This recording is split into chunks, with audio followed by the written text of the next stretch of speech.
Hi folks, Dave, the Honest Audiophile. This is the TruthEar Crinacle Zero Blue 2, and these are my Honest Audiophile impressions. I want to thank Shenzhen Audio for providing the TruthEar Crinacle Zero Blue 2 for a review. Greatly appreciate it. Shenzhen Audio, you rock. Alright, so the TruthEar Crinacle Zero Blue 2. This will set you back $65 from your bank account. It has dual dynamic drivers inside. It has a 10mm and a 7.8mm dynamic, LCP liquid crystal and polyurethane suspension diaphragm, 5.8 ohms of impedance, 119.5 decibels of sensitivity, and a frequency response range of 9 Hz to 41 kilohertz. The TruthEar Crinacle Zero Blue 2. Now this is a collaboration between TruthEar and Crinacle. I think this is either the 4th or the 5th collaboration for the Zero options or variants from Crinacle and TruthEar. I did not hear the original Blue, so this is something new for me to hear the Blue 2.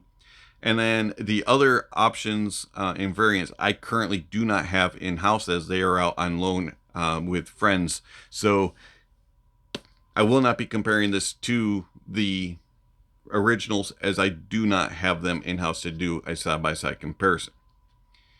The TruthEar Crinacle Zero Blue 2, it comes in this white box. You get some artistic flair on it and some branding on the front. On the back side, you get some specs and some information. TruthEar, where sound meets truth, and then a little bit of branding. The inside is not really anything spectacular to look at, but you do get a few accessories. You get a tray with tips on it. You get small, medium, and large silicone, and then 4 sets of foam tips. Do keep in mind that foam tips were used in the tuning of the Zero Blue 2. Probably the reason why more foam tips are included than silicone. You also get this 5 ohm adapter, and then you get a carry-in pouch, a little bit of branding, and it snaps, opens up, and there's plenty of room for your Zero Blue 2 to sit. Overall, a nice accessory package for $65. No complaints. All right, so the Blue 2. They look like this. Blue faceplate, all resin shell, a little bit on the bigger side. It's not super fat, but it's not skinny either. And then you have a little bit of some curve on the back, but it's pretty smooth. And then a subtle angle and a kind of medium-ish length on the nozzle. They feel okay build-wise, and they look alright with the blue and the black. A little bit of branding on the shells. Cable connects with 2-pin. Ear hooks are very nice. They have nice tension, nice and rubberized. They're really actually quite comfortable, this cable is, with the ear hooks. And then you have a branded split with a cinch that stays in place, and then a tight weave, and it terminates into a 3.5. Overall, nice cable. Not bad for the $65 price point. Overall, it's well built and looks pretty nice. Let's talk about tips. Now, as mentioned earlier, you get foams and silicones. The silicone tips were pretty comfortable for me. I didn't have a problem with comfort-wise. Where I did have issues was the sound. So with the silicone tips, the mids and the treble were very, very prominent. They were forward, elevated, bright, and hot. Did not care for silicone tips whatsoever. Changed over to the foam tips, and I used these smaller foam tips. And I'm not normally a foam person, but with the Blue 2, I found that foam tips were about as comfortable. did offer just a little bit better isolation. But sound-wise, the Blue 2 sounded significantly better. Those elevations and forwardness and the brightness and hotness of the mids and the treble were tamed, and not completely tamed, but they were a lot more tamed, and the Blue 2 was listenable. Bass wise, you got a little bit more fullness, a little bit more thickness to things, but overall, the Blue 2, to my ears, sounds significantly better with the foam tips, and I can kind of see why the claim is made that the tuning was done with the intention of foam tips. Makes sense to me. All right, so the 5 ohm adapter did use this, and you definitely get more bass. It is a lot of bass. It fills in the mid bass, bleeds into the lower mids a little bit, but you do get some more sub bass. It's a fun sound, and it takes the Blue 2 to bass head levels, and it can be engaging and fun, and I actually didn't mind it at times, depending on what genre of music I was listening to. But it wasn't my preference, but I actually could listen to it with it on. But to each their own. If you want a bassier presentation, and I think that the Blue 2 has pretty good bass already, put that 5 ohm adapter on and have some fun. Do beware if you already have a source that's a little bit on the warmer side, especially a little bit thicker in the upper mids and lower, or excuse me, in the lower mids and upper bass regions. That 5 ohm adapter could really make that sound super bloated and thick. So just have fun with it, but beware, it doesn't pair with everything. All right, so isolation of outside noises and comfort. Now this is actually kind of surprising to me because it was a little more comfortable with silicone tips, but it still wasn't extremely comfortable. The cause of issue for me is the angle of the nozzle. It just hits my ear where it goes into the canal. It just hits me wrong, and it puts pressure on it. And over time, my ears just started to hurt. About 45 minutes to an hour or so, I really had to take a break, 10-15 minutes. And even if I listened for 4 or 5 hours with short breaks in between, at the end of the day, my ear hurt, and I didn't want to put another IEM in. It just kind of hurt right there, and it was a difficult IEM for me to use for extended periods, and it would be a difficult IEM for me to use on everyday listening over time, day after day after day. But putting them in with the foam tips on, you get nice isolation from the outside world. Things are muffled pretty good. Probably about 60% of outside noises being blocked. These are really actually quite good with isolation.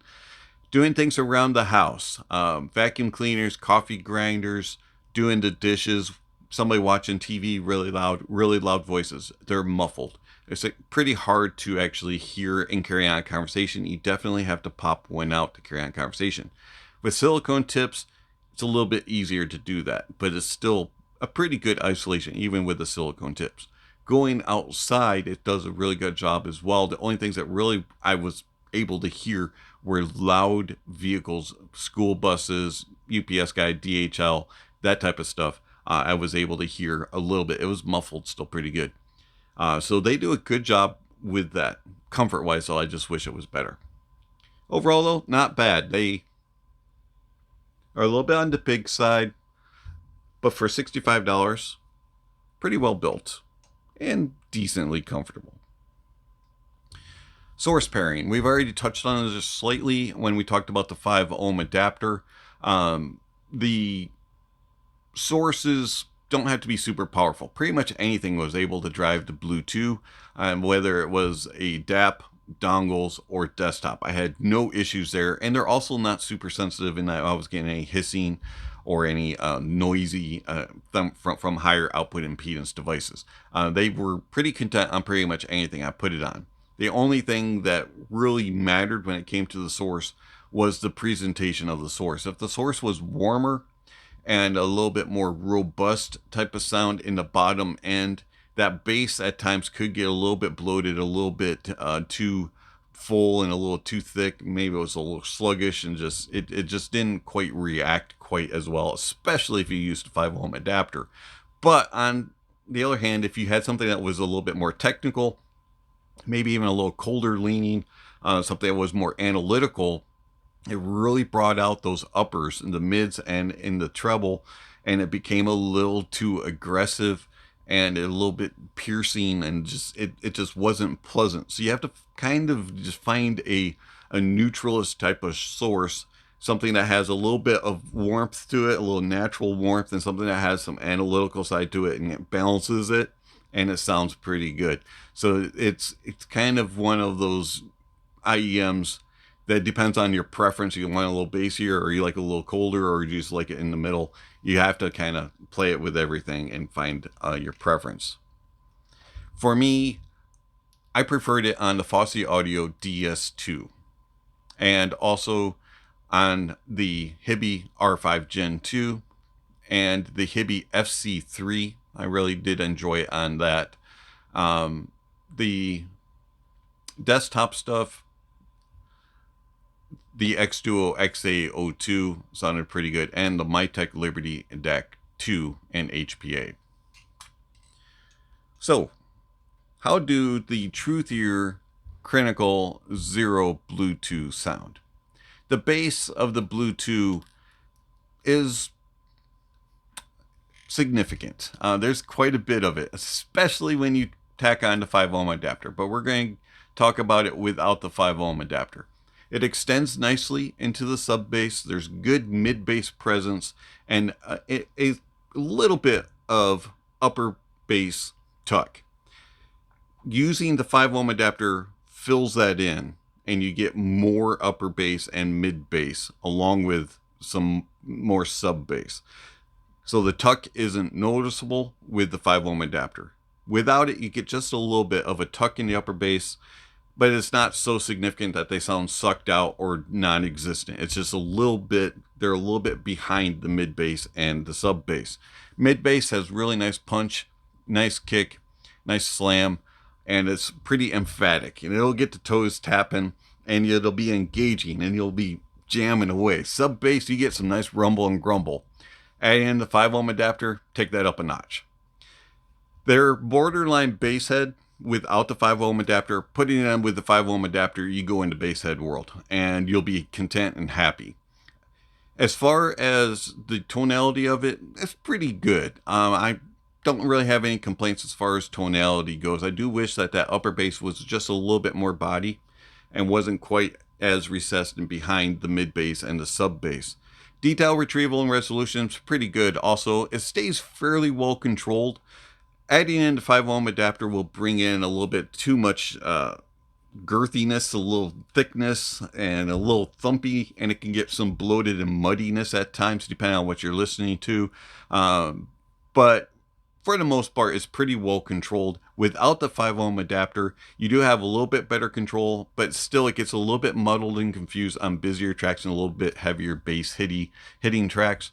But for the most part, pretty well controlled, detailed, and resolving in the bass. Going into the mids, the lower mids region is recessed and does sound a little bit behind. It's a little bit thinner, just like that upper bass region. That lower mid region is slightly behind, a little bit thin, and can be a little bit off in body in comparison to the main bass and also the rest of the mids. So starting around 1.5 to 2K, it starts to rise, and it elevates pretty good all the way through to 8K.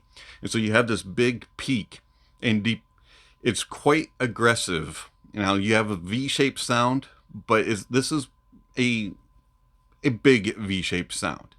And unfortunately, that lower mid region is recessed and a little bit behind. It doesn't go into cup mode, but it's pretty far behind. The upper mids are forward. They're elevated. They're pushed. They're aggressive. They can be intimidating, especially using silicones. Using the foam tips, it mellows that out just a little bit and tames it so that it's not as egregious and quite in your face sounding. The peaks from 2K to 8K It's pretty steady climb, and it can be quite intense. Note weight is pretty good through that region. It's not too thick, it's not too full, and it's not thin sounding. It actually has nice note weight, nice body to it. It's just too forward, it's too forceful. And then the tonality of it, a little bit off. This seems to be a little bit too forced, and it's kind of making things sound a little artificial, especially strings, pianos, guitars, acoustical guitars, and then brass instruments and woodwind instruments have this just a little bit of forcedness. It just doesn't quite sound natural and accurate. There's just this little offness when it comes to the timbre and the tonality. It has nice note weight, nice body to it, but there's just something off when it comes to the tonality. Detail retrieval and resolution is pretty good. The resolution, it does sound just a bit harsh, a little bit too pushed, and can get a little bit gritty and grainy. Using foam tips fixes that problem. And then going into the treble, from 8K to about 12K, there's a big dip, especially when you're using silicone tips. Using foam tips fills it in slightly, but from about 12K on, there's this big spike, this elevation, and it gives this burst of energy and this burst of like vividness, and it's just too much for me. And I especially with the silicone tips, it's very, very bright and hot sounding. So you get the brightness from the 8K peak, and then around 12 to 15K, there's this spike, and you get this hotness, and it's just too intense sounding. Using foam tips fills in that gap between 8K, 12 to 15K, and you don't have quite as much of a U there. You have more of a kind of a shorter U, small U, big U. There you go. So with using silicone tips, it's like a capitalized U, and using foam tips makes it into a non-capitalized U if you're doing cursive, right? All right. Anyways, enough drawing on screen. It just becomes very hot, very aggressive, and very forced sounding. Like the mids, like the bass, the tonality is pretty good for the most part. It's a little bit shimmery, a little bit glassy and glary in the upper regions, but with foam tips that helps a little bit. I find that the detail and resolution is pretty good in the uppers as well.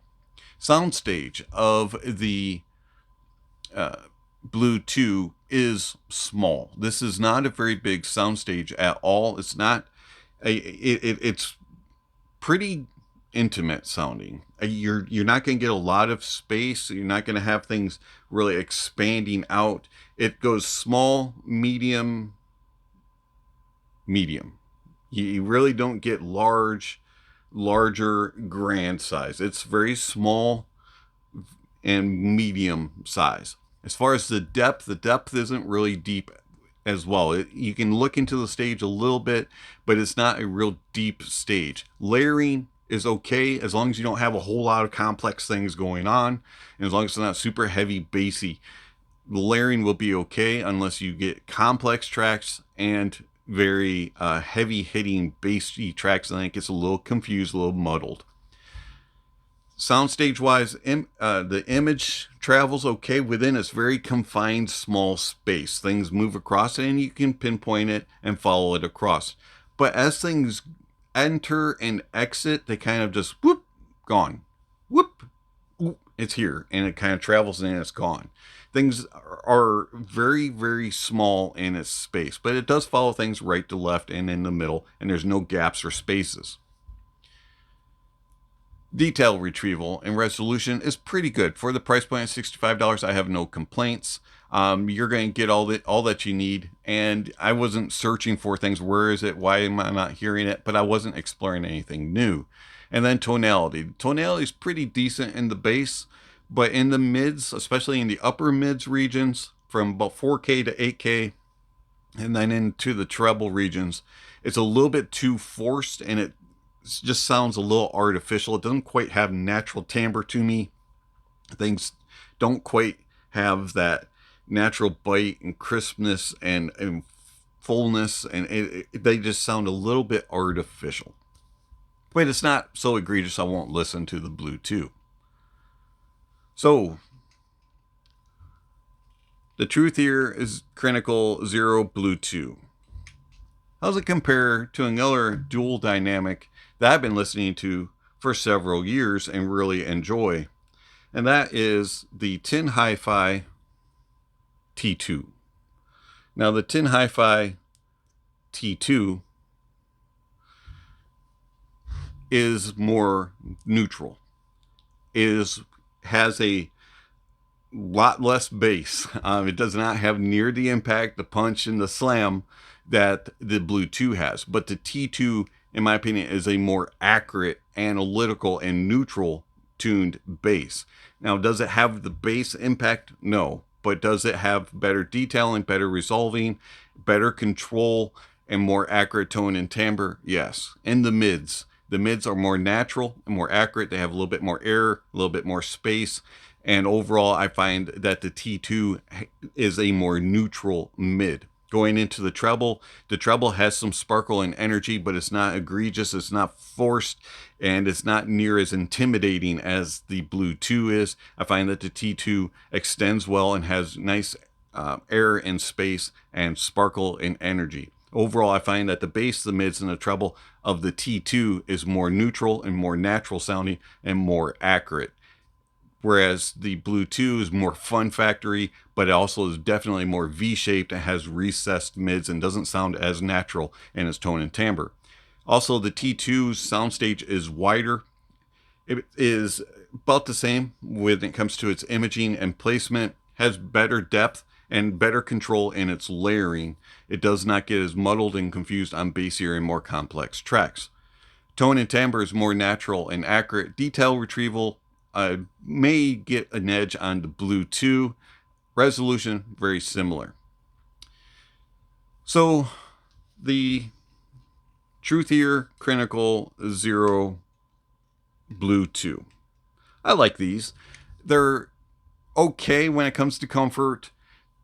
They're okay when it comes to the tuning. I'm not a huge V-shape fan.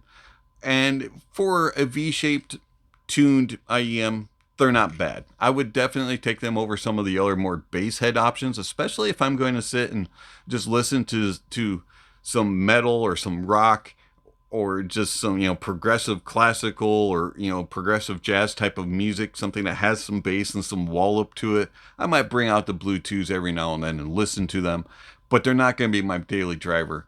When I'm really looking for a roughly $60-ish IEM that has a neutral tuning, I'm going to lean towards the T2 from Tin Hifi. It just sounds more natural, more accurate, and it's definitely more neutral and analytical sounding. It's been Dave, the Honest Audiophile. Thank you for watching, and I'll catch you on next videos. Speaking of next videos, somewhere on screen, subscription links, notification bells. If you haven't already, please check those off. Don't forget to give a thumbs up or a thumbs down to the video, and check out all the links down below. There's all kinds of information down there regarding how you can contact channel, follow channel, support channel. Speaking of supporting channel, I want to thank my supporters through Patreon, YouTube memberships, and one-time gifts. Thank you for all that you give to the channel. It's much appreciated. If you're interested in supporting the channel, there's various ways that you can do that through one-time gifts with PayPal, Venmo, and YouTube, or you can give monthly subscriptions through Patreon and YouTube memberships. You can get early access to videos and other benefits by joining monthly subscriptions. Speaking of other benefits, there's all kinds of things listed down below, like my Discord server, which is open to the public. Come on, join us, talk about audio and all kinds of things. We have all sorts of different lounges and different topics regarding audio that you can join in on.